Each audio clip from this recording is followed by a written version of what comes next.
All right, let's watch Nelly prove why women will never be held accountable.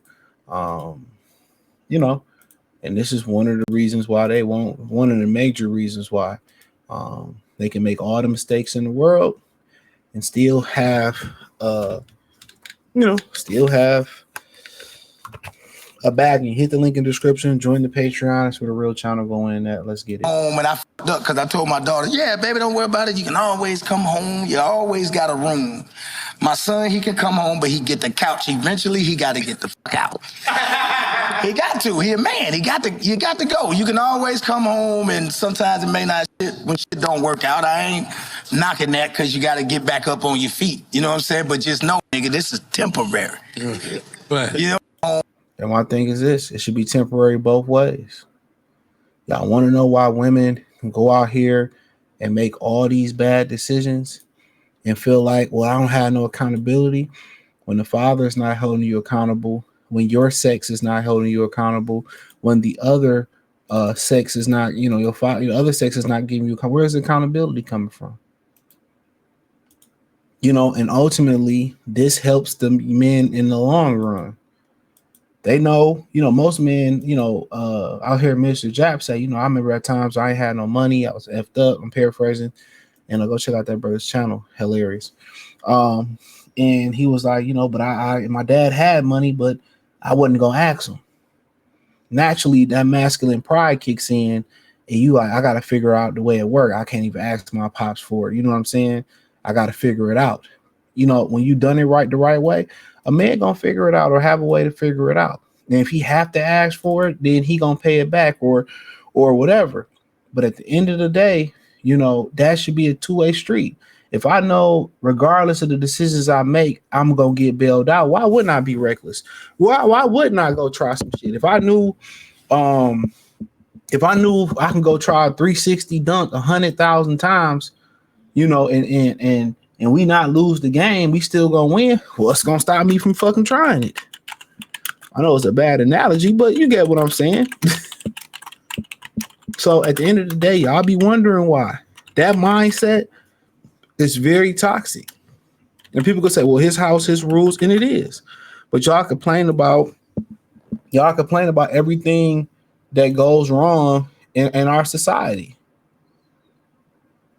That's one of the things that's bad in our society.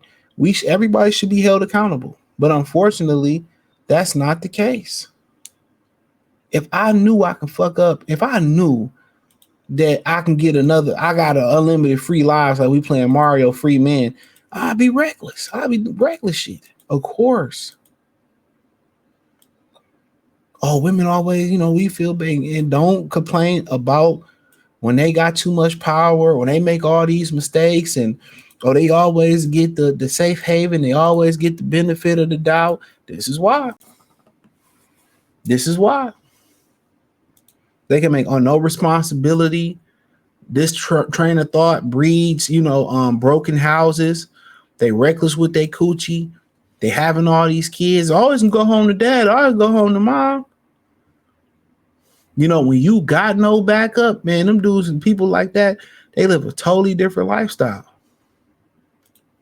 When you don't got no other way, you ain't got nothing other way, guess what? You got to be more focused. It's kind of like playing a video game. You see that meme of him leaning up, getting serious. You got to be more focused. But we create this culture. We create this. And that's why when you see these dudes, 35, 40, 45, 50, figuring it out, getting money and doing what they got to do, and they living better. You see a lot of women, it was a woman on here talking about her daddy did everything for her. She ain't got no man, and she didn't even know she needed to change how to change. She didn't even know how to change her tags on her car. She thought because it say 2024 is good. No, baby. You know what I'm saying? No. So we have to understand that. We have to understand that.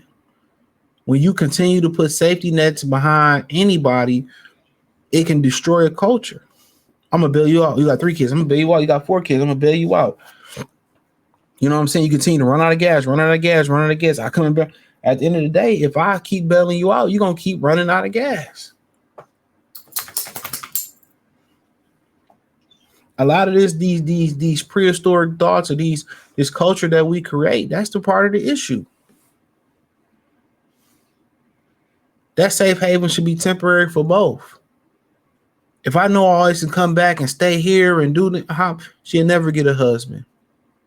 She'll never be responsible. There's a lot of things she'll never do.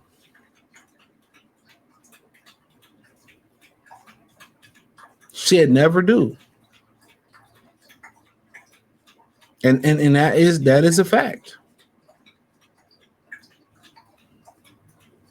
That is a fact. So ultimately, this type of thought it's a problem. It's a problem. Y'all be wondering why these women are so reckless out here.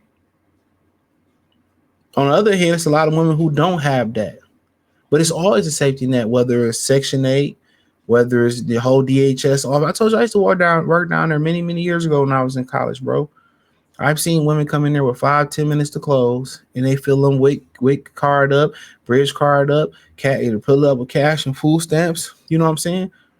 You know, why? If it's incentivized, or I for the most part get rewarded for my bad decisions, it's a lot of women that want to go on Section 8. My rent could be $8, and the poverty mindset. If I get rewarded for thinking the poverty mindset, I don't need no man. I got the government. I don't need no man. My daddy will build me. I don't need no. That's why they don't need no man. They don't need a boyfriend, a husband. It's too many avenues to bail them out. It's always a bailout until, they 40, they ain't cute no more, they wore out. Then the burden of her, it get transferred to their kid, to their sons, to their daughters. They don't have a husband. Now they meddling in their son's business. They meddling with their daughters, but they creating a cycle with the daughter. The same way it should be a narrow path and minimum error, or not that many errors for men, it should be the same way for women. I guarantee you society get on track.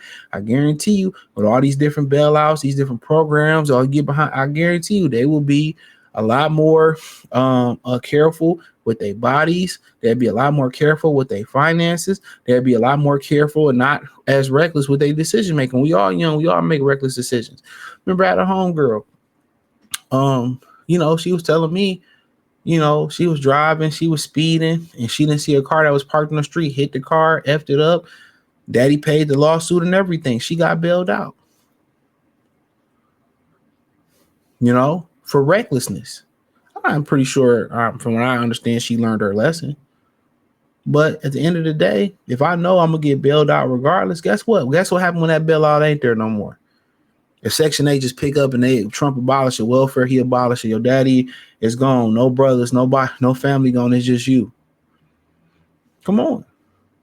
Tears ain't going to pay the bills. But then again, other side of the other thing is, why you got a lot of women out here, they bail out. My mom always say, as long as a woman got a vagina, she always have a place to stay. But that's a different conversation. Thumbs up the video, share the video, subscribe to the channel. I appreciate y'all for blessing me with the viewership. Hit the link in the description, join the Patreon. That's where the real channel go down at. Peace.